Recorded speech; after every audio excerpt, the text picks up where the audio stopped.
Msifadhaike mioyoni mwenu, amani yangu si ya ulimwengu. Amani yangu si ya ulimwengu. Msifadhaike mioyoni mwenu. Ni mada juu ya mafundisho ya dini, kitalu cha upatanisho, haki na amani. Utangulizi. Maneno haya kwanza, upatanisho, haki na amani, ni maudhui ni maudhui makuu ya sinodi ya pili ya Afrika. Baba Mtakatifu Benedikto wa 16 aliitisha sinodi ya pili ya Afrika kati ya tarehe 4 mpaka 25 Oktoba 2009 kwa kuzingatia mtazamo wa mtangulizi wake Mtakatifu Yohane Paulo wa Pili, Papa. Baba Mtakatifu Benedikto aliliona bara la Afrika kama bara la matumaini linalopitia makwazo ya kiroho na kimaadili ambayo ni makwazo ya kanisa pia. Aliuona upotoshaji wa mila, desturi na tamaduni nzuri za Afrika uliokuwa ukiletwa kutoka nchi za bara la Ulaya na kusababisha mikanganyiko na mipasuko katika jamii. Kuongezeka kwa ukabila, vurugu, rushwa, unyanyasaji wa wanawake na watoto, ongezeko la umaskini na njaa, dhuluma, umwagaji damu, kukosekana kwa uwajibikaji, ufujaji wa rasilimali za nchi, usaliti wa viongozi na wenye madaraka, kukiukwa kwa maslahi ya wengi, ugaidi uliokuwa unazilenga jumuiya za Kikristo na mengine mengi. Sinodi ya pili ya Afrika ikijenga maudhui yake juu ya sinodi ya kwanza ya Afrika ya kuwa kweli chumvi ya dunia na mwanga wa ulimwengu, Mathayo 5 aya 13 mpaka 14, ikilenga kutoa matunda ya upendo na kudhihirisha upendo huo kwa kuleta mapatano miongoni mwa watu wote, kuwatendea haki wana wa Mungu wote na kuleta amani ya kweli miongoni mwa Waafrika na watu wote wa Mungu ulimwenguni kote. Kristo aliwapatanisha watu wote na Mungu. Efeso 2 aya 14 mpaka 15. Ndugu zangu, mengine tunasoma kama yalivyo, lakini ni maono ya mababa watakatifu wawili. Wazo la kuitisha sinodi ya pili alikuwa nalo kwanza mtangulizi wa Baba Mtakatifu Benedikto ambaye ni Mtakatifu Yohane Paulo wa Pili. Wazo hilo aliliacha alipoitwa kwa Mwenyezi Mungu kabla hajalitekeleza. Kumbukeni, tunazungumza habari ya muunganiko wa sinodi mbili za Afrika. Sinodi ya kwanza ya Afrika ililenga kama wazo kuu, ilikuwa ni familia ya Kiafrika, tuishi kama familia ya Mungu Baba, Mungu Mwana na Mungu Roho Mtakatifu. Kwamba bara la Afrika katika sinodi ya kwanza iliyoisha mwaka 94 lilitaka kujenga familia kama ya Mungu Baba, Mungu Mwana na Mungu Roho Mtakatifu. Lakini familia hiyo itajengwaje kama ndani ya continent kuna mauaji, kuna unyanyasaji, kuna watu ambao hawajapatana, kuna watu ambao wana magomvi, wananyanyaswa. Kwa hiyo ilishindikana kujenga au kutekeleza sinodi ya kwanza. Ilibidi mababa wakaona tunahitaji sinodi nyingine itakayoshughulikia kwanza upatanisho, halafu tujenge na haki, amani yawe matunda. Ndipo watu wenye amani watajenga familia kama ya Mungu Baba, Mungu Mwana na Mungu Roho Mtakatifu. Wanakatana mapanga, watajengaje familia hii? Kwa hiyo sinodi ya pili ni complement, ni kiunganishi au ni ukamilisho wa sinodi ile ya kwanza inayopaswa kuiwezesha utekelezaji wake baada ya upatanisho, haki na amani. Chungeni sana, yanaanza hivyo. Hatuanzi na amani, haki na kurudi nyuma. Tunaanza na upatanisho, haki na amani. Naendelea. Maridhiano maana yake kwanza, bara la Afrika kwa ujumla kama tulivyoona kwa kifupi hapo juu, linakabiliwa na vyanzo mbalimbali vya migawanyiko. Ipo migawanyiko kati ya mtu na mtu, baina ya mtu na makundi ya watu, baina ya mataifa. Daima imebainika kuwa vyanzo vya mgawanyiko hii ni pamoja na hiyo. Utazame kwanza katika ngazi ya bara la Afrika, vyanzo vya migawanyiko kulingana na mababa watakatifu na jinsi sinodi ya pili ilivyojaribu kuchambua ile migawanyiko, ikaona mambo makuu yafuatayo kuwa ndio vyanzo vya mgawanyiko. Ni machache, lakini baadaye tutajaribu kuona tunapoweza kuyaeleza vizuri. Kwanza, kukosekana kwa uwiano ulio sawa kati ya makundi kama vile madaraja ya kijamii, tofauti za kiitikadi, matakwa ya kiuchumi, mitazamo tofauti kisiasa, ukabila na udini. Hiyo ni sababu ya kwanza inaleta mgawanyiko katika bara la Afrika. Kama tunavyozungumzia haya maudhui, ndugu zangu, nazungumzia zaidi yaliyomo katika mafundisho ya kanisa yanayopatikana katika sinodi ya pili ijulikanayo kama hati juu ya Africae Munus, hati yenyewe. Kwa hiyo tunazungumza mambo haya yaliyomo kwenye hiyo dokumenti kuhusu sinodi ya pili ya Afrika. Katika haya ndani ya bara la Afrika ambamo Tanzania ni miongoni mwao, namba 2 hiyo, yamesababisha maumivu mengi kijamii, kusababisha uvunjifu wa utu wa mwanadamu na haki msingi za binadamu kama vile haki ya kuishi maisha bora na yenye hadhi ya utu, mgandamizo wa uhuru wa binadamu, mifumo ya unyanyasaji kijamii, kiutamaduni, kijinsia, kidini, vurugu, ugaidi na mgawanyiko usio sawa wa rasilimali za nchi. Kwa haya mambo yamebainika kwenye sinodi ya pili ya Afrika iliyotangazwa kule Benin mwaka 2011. Ni zamani. Haya mafundisho yameandikwa zamani. Inawezekana sasa hivi ndio tunayaona huko. Matatizo haya yote na mengine yanatusaidia kuelewa kwa undani uhalisia wa mambo na haja ya kuwa na maridhiano au upatanisho. Sinodi ya kwanza ya Afrika ilidhamiria kujenga familia kama ya Mungu Baba, Mungu Mwana na Mungu Roho Mtakatifu, ambayo miongoni mwa Waafrika ambapo ilidhihirika haiwezekani kujengwa bila maridhiano ya kweli. Kwanza, watu hawezi kusema tujenge familia wakati hatupatani, kwani lazima upatanisho uje. Upatanisho nitaeleza maana yake. Upatanisho kwanza, halafu tutendeane haki, amani kwanza uweze hata kuiona. Kama watu wamepatana vizuri, wakalipana fidia, katika hatua ya haki, amani, watashikana mikono huko mbele ya safari na hawatakumbushana tena mabaya. Kwa hiyo ni kitu sio cha kushughulikia. Ya kushughulikia magumu kulingana na kanisa letu ni upatanisho, haki na amani ni matunda ya mambo haya. Lakini ukilazimisha haki kulingana na mafundisho yetu kabla ya kupatana na haki, hatuwezi kujenga. Na tulibaini hivyo mwaka 2011 ambapo tuliitisha na kutangaza sinodi ya pili kwamba itatusaidia kujenga familia kama ya Mungu Baba, Mungu Mwana na Mungu Roho Mtakatifu. Kwa sababu ilikuwa hatuwezi kuijenga bila haya mambo kufanyika. Sasa amekata mapanga mama mzazi na jamaa mnalo hapo. Kuna amani hapo? Imemkata mapanga alafu likana nini? Hapa na mfano mmoja. Kuna padri mmoja zamani sana kabla nadhani ya Yesu Kristo alilazimisha awe padri. Sawa sawa. Mwanamke akalazimisha kwamba naye apewe upadri. Basi baadaye kwa sababu amelazimisha wakampatia, wakamwambia soma, akaacha kusoma.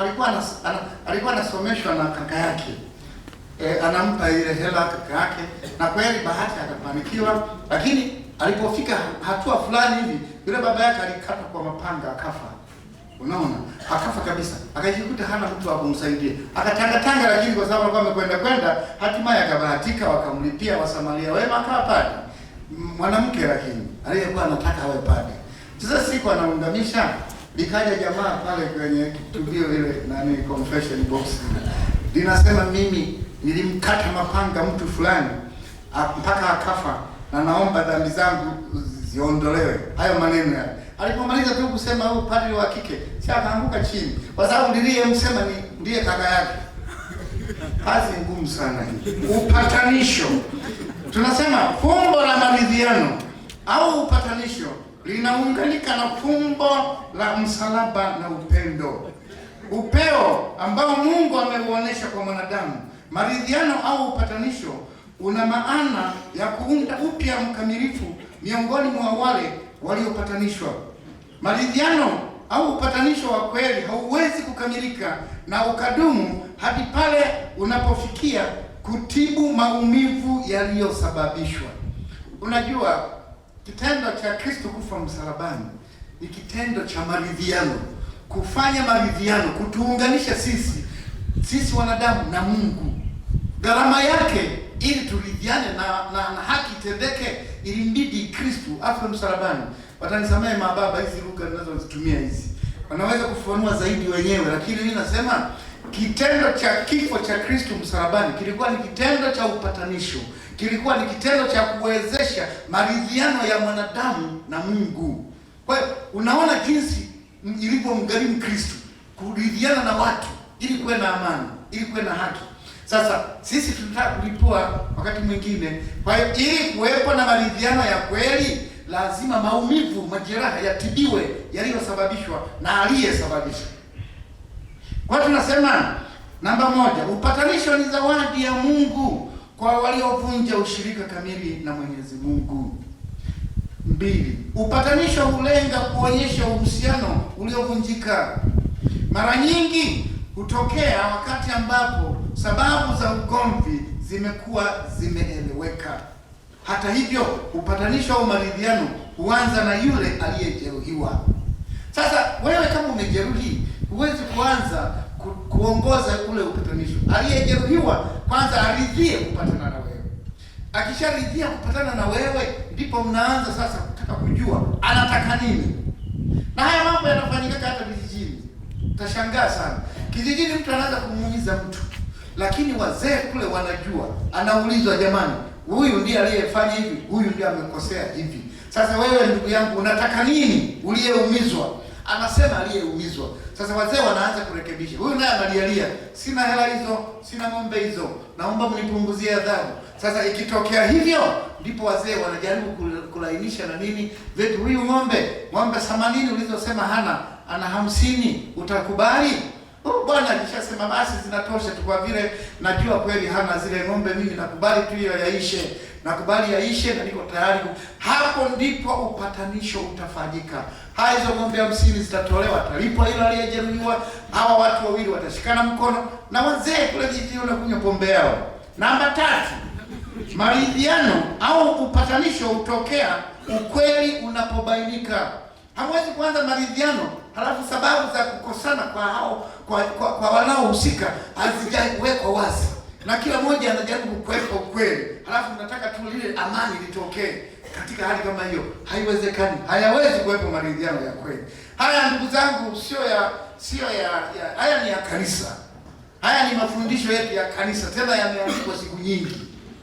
Kwa hiyo kama yanahitajika au yanafaa hata kwa wanaharakati wa haki za binadamu, yanafaa hata kwa wanasiasa, wayachukue haya yawasaidie. Unajua kukopa sio mbaya. Hata kwenye hesabu huwa tunakopa. Ukipewa 22 kutoa 18, ile 2 ya mwanzo haiwezi kuitoa ile 8. Unakopa kule mwanzo kale kamoja, huku inakuwa 12, unatoa ile 8, unapata 6, na ndilo jibu. Kama unakopa ili upate jibu sahihi, wakope. Tumsifu Yesu Kristo. Tunasema 4, utambuzi wa ukweli katika maridhiano na urejeshwaji wa hadhi ya anayeumizwa ni mambo ya muhimu na ya lazima.